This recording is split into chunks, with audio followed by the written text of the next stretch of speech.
बिस्मिल्लाहिर्रहमानिर्रहीम। कहीं एक बूढ़ा रहता था जो बहुत ही अजीब व गरीब था। इसकी आमदनी का कोई जरिया न था। वो भीख मांग कर गुजारा करता और ऐसा गुजर औकात उसका होता कि किसी तो एक दिन कुछ मिल जाता और कभी कशको या उसके मांगने के जितने भी औजार थे वो खाली रहे। मगर इसे इस पर कोई रंज नहीं था। वो जानता था कि अल्लाह ताला ही सबसे बड़ा राज़िक है और इसे ही जरूर वो रिज़्क। ये सोचकर वो रोजाना अपनी कशकोल लेकर घर से निकल पड़ता और दर दर जाकर भीख मांगता। इससे खैरात में कुछ भी मिल जाता, खुदा का शुक्र अदा करता और रूखी सूखी से अपना पेट भर लेता। ख़वातीनो हज़रात, काफी अरसा गुजर गया और इसी तरह उसके हालात चलते रहे।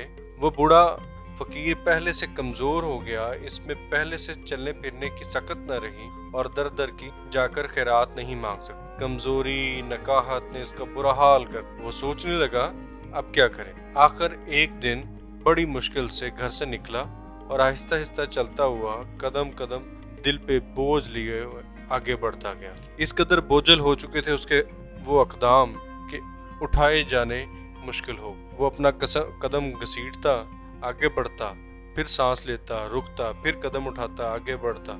फिर वो एक मस्जिद के करीब जा पहुंचा। वो बुरी तरह हाँप कांप रहा था, चुनाचे वहीं मस्जिद के दरवाजे के बाहर बैठ गया और फिर वो सदा लगाने लगा, बूढ़े को खैरात दे दो बाबा, बूढ़े को खैरात दे दो बाबा।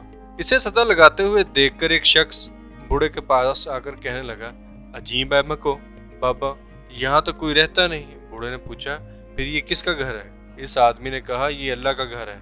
बूढ़ा बोला, अगर ये खुदा का घर है तो यहाँ से जाना नादानी है और मुझे यहाँ से खाली हाथ कोई जाने दे भी नहीं सकता, क्योंकि ये ऐसी जगह है जहाँ से कोई खाली हाथ नहीं जाता। और जिसने सोचा कि वो यहाँ से खाली हाथ जाएगा वो बड़ी गलतफहमी में। मैं आज तक किसी बंदे के घर से खाली नहीं लौटा, ये तो फिर किसी ऐसे जात का घर है जहाँ से कोई भी खाली नहीं लौटता, खा अमीर हो या गरीब। यहाँ से कैसे खाली लौट सकता हूँ? अब मैं यहीं बैठकर सदा लगाऊंगा।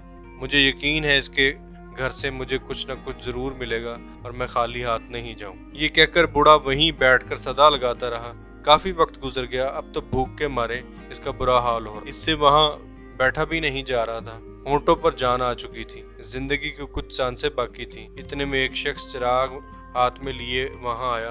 बूढ़े से देखते हुए अंधेरे में बोला, जिसने कभी किसी सखी का दरवाजा खटखटाया इसे कभी मायूसी नहीं हुई। अलबत्ता शर्त यह है कि सवाली साबर और शाकर। हमें चाहिए कि जिंदगी का कोई मसला हो बस अल्लाह से उम्मीद बांधे रखे। वही सबका राज़िक, वही सबको रिज़्क दे। इसके दर से मांगने वाला कभी भी खाली हाथ नहीं। लेकिन शर्त यह है कि वो अल्लाह पर भरोसा रखे। और उस शख्स ने ये कहते हुए ढेर सारी। उम्मीद करता हूँ आपको ये पसंद आई।